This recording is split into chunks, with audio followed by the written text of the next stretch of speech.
Circulate Rathod. పూజా సామాన్లు sir. ఈరోజు ఇంట్లో పూజ ఉందా? పూజ ఇంట్లో కాదు సార్, గుళ్ళో. ఈరోజు మనందరం గుడికి వెళ్ళాలి. ఎలా మిస్ అమ్మా? గుడిలో పూజ ఏంటి? ఎవరు చెప్పారు? మీ కూతురు. నా కూతురా? బుజ్జమ్మ సార్. మీరు బుజ్జమ్మని కూతుర్లా చూస్తారు కదా సార్. తను కూడా మిమ్మల్ని నాన్న అని నన్ను అమ్మ అని అంటుంది కదా. నువ్వు నాకు ఏదో చెప్పాలని ట్రై చేస్తున్నావు కదా? అయ్యో లేదు సార్, మీకు కొద్దిగా గతం గుర్తొచ్చింది కదా. పూర్తిగా గుర్తు రావాలని, అందుకు గుళ్ళో పూజ చేయాలని నిన్న బుజ్జమ్మ నాతో చెప్పింది. ఎప్పుడు చెప్పింది? రాత్రి చెప్పింది సార్. నిన్న చీకటి పడగానే బుజ్జమ్మ మా దగ్గరకు వచ్చింది.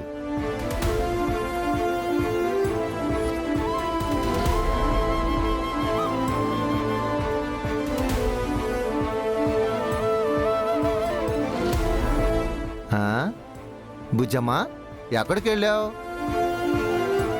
అమ్మ ఎక్కడికి వెళ్ళింది రాథోడ్? ఏంటి బుజ్జమ్మ? అమ్మా, రేపు మనం డాడీని తీసుకొని గుడికి వెళ్ళాలమ్మా. ఎందుకు? డాడీకి సగం గతం గుర్తొచ్చింది కదా. మొత్తం గుర్తు రావాలంటే మనం గుడిలో పూజలు చేయాలి. ఇదంతా నీకెవరు చెప్పారు?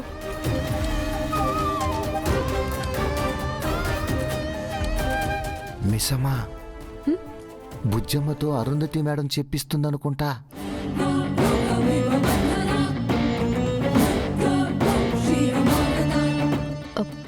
అలాగే బుజ్జమ్మ, రేపు అందరం గుడికి వెళ్దాం. రాథోడ్, పొద్దునే పూజ సామాన్ తీసుకురా.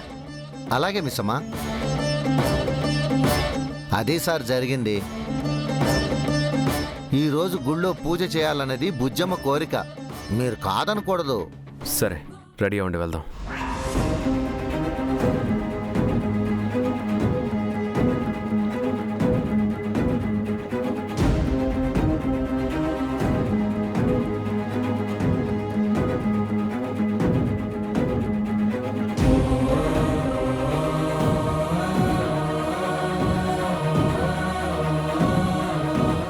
రాత్రి మిస్ అయిన అవకాశం ఇప్పుడొచ్చింది ప్రచండ.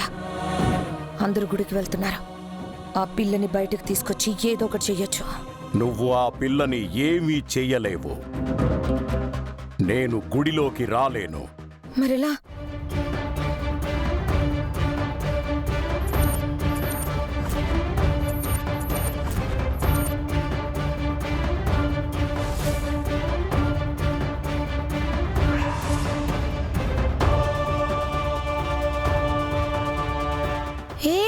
ప్రచండ, ప్రచండ, ఏమైంది? ప్రచండ, ప్రచండ, ప్రచండ, ప్రచండ, ఏమైంది?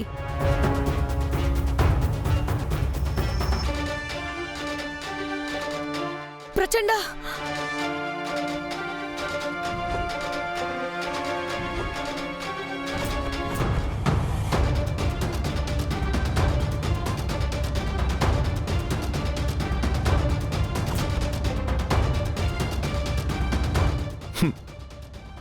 భలే దొరికావు బాలిక. నేను గుళ్ళోకి ప్రవేశించి ఏమీ చేయలేను కాబట్టి చంబ శరీరాన్ని వదిలి నా స్వశరీరంతో వస్తున్నాను.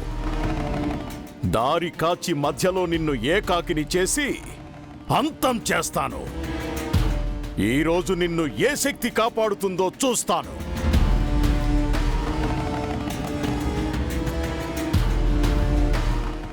చంబా, చంబా, లెగు, లెగు. చంబా, లే.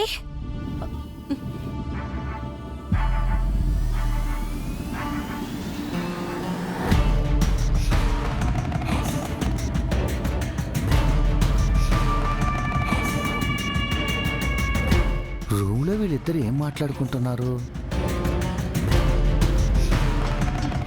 నేను ఇక్కడున్నానేంటి మనోహరి? ఇక్కడుండక ఇంకెక్కడుంటావు? అది కాదు, నిన్న మనం డాక్టర్ దగ్గరికి వెళ్ళాం, ఆ తర్వాత ప్రచండ దగ్గరికి వెళ్ళాం. ఆ తర్వాత ఏమైంది? ఏమి రోగం వచ్చిందని డాక్టర్ దగ్గరికి వెళ్ళారు? ఆ ప్రచండ ఎవరు? ఆ, ఏదో జరిగిందిలే, ఆ? వదిలేసాయి. ఆ, చెప్పు. ఆ ప్రచండ నన్నేమైనా చేశాడా? వాడు నిన్ను ఏం చేయలేదు.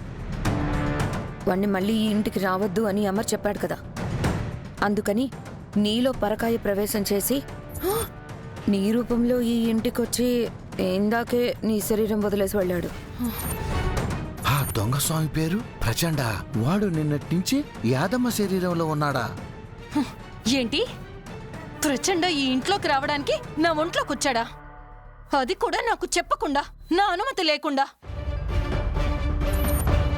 ఎంత మోసం, ఎంత దగా, ఎంత కుట్ర! నా జీవితంలో ఒక రోజు మొత్తం ప్రచండ తీసుకున్నాడా? ఒక మంత్రవాదిగా ఇదేనా నాకిచ్చే గౌరవం? ఆప్తావా? గట్టిగా అరవకు, ఎవరైనా వింటారు. వింటే వినని. నాకు అన్యాయం జరిగింది. నా ప్రమేయం ఆమోదం లేకుండా నా శరీరంలోకి రావడం తప్పు. మంత్రవాది న్యాయస్థానంలో నేను కేసు వేస్తాను. సుప్రీంకోర్టులో కేసేయి, దరిద్రం వదిలిపోతుంది. అయినా ఏం అన్యాయం జరిగింది నీకు? నెల నెలా డబ్బులు ఇస్తున్నాను కదా. డబ్బులిస్తే నన్ను మీ ఇష్టానికి వాడుకుంటారా? నీ శరీరంతో ప్రచండ చెయ్యకూడని పని ఏం చేయలేదు. బుజ్జమ్మని లొంగ తీసుకొని తనలోని శక్తుల్ని వశం చేసుకోవడానికి నీ శరీరంలోకి వచ్చాడు, అంతే. ప్రచండ నిన్న నీ శరీరాన్ని ఆవహించి ఈ ఇంట్లోకి వచ్చాడు. రాత్రి పవర్ ఆఫ్ చేసి బుజ్జమ్మ పని పట్టాలనుకున్నాడు. అది తెలివిగా అమర్ రూమ్లో పడుకుంది. అమరుండగా బుజ్జమ్మని ఏమీ చేయలేక ప్రచండ కామయ్యాడు. కాసేపట్లో అందరం గుడికి వెళ్తున్నాం. వచ్చే దారిలో బుజ్జమ్మ పని పట్టడానికి ప్రచండ నీ శరీరాన్ని వదిలేసి తన సొంత శరీరంలోకి వెళ్ళినట్టున్నాడు. అర్థమైందా? అయినా సరే నాతో చెప్పకుండా నా శరీరంలోకి రావడం తప్పు. అవును, మరి నీ శరీరం ఓ మైసూర్ ప్యాలెస్, చెప్పకుండా వాడుకున్నాం. బుద్ధి లేకపోతే సరే, తొందరగా వెళ్ళి రెడీ అవ్వు. అందరితో పాటు గుడికెళ్ళి బుజ్జమ్మని ప్రచండ చంపి శ్మశానానికి పంపించబోతున్నాడు. విన్యాసం చూద్దుగాని. నన్ను మరీ అంత తీసిపడేకు మనోహరి. నేను కూడా మంత్రవాదినే. అది ఒకప్పుడు, ఇప్పుడు కాదు. వెళ్ళి రెడీ అవ్వు.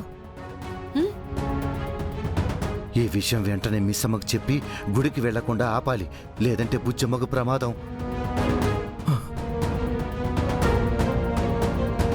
వెళ్ళు.